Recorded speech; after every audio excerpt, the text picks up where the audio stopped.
Lesson 5-8, Solving Equations with Fractions Using Multiplication and Division. Dealing with fractions is much easier than it really looks. What we really want to do is multiply both sides of an equation by the same fraction to undo the multiplication. Oftentimes we'll call that the reciprocal. Let's look at this first example. 5a is equal to 1/7.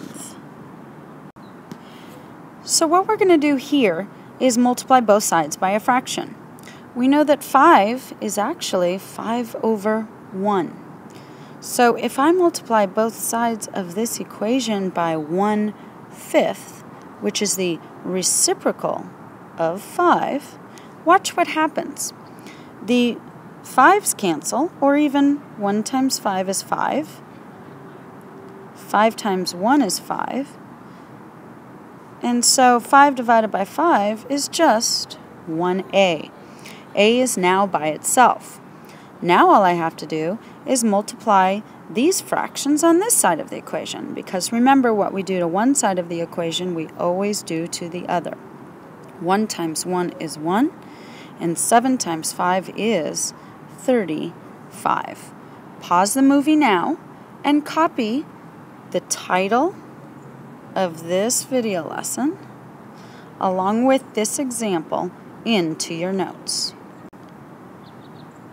Now I'd like you to try this practice problem on your own. 4/5 m equals 9/10. When you're finished solving the problem, pause the movie to check your answer.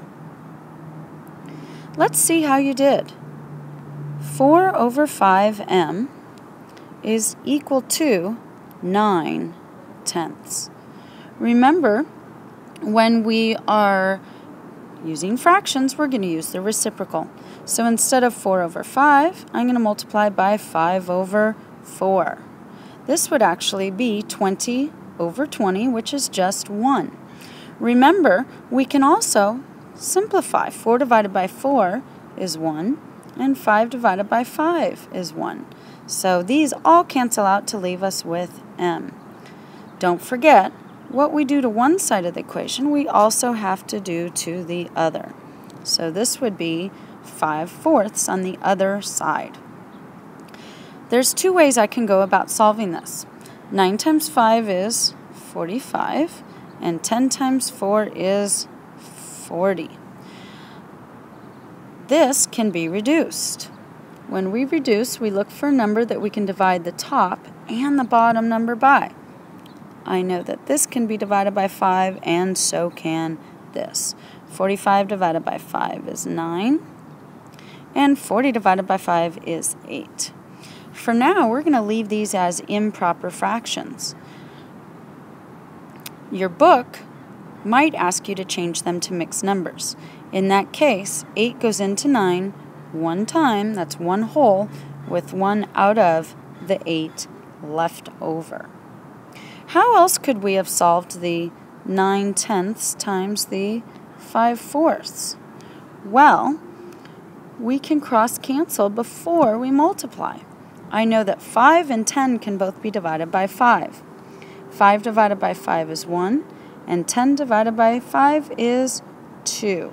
Now if I multiply them through, I get 9/8, which is the same answer that I got above. Pause the movie to check your answer to this problem. If you got it right, move on. If you got it wrong, please check your notes and fix them up. Now, I'd like for you to try this second problem on your own. -14/25k equals 8/15. Let's see how you did.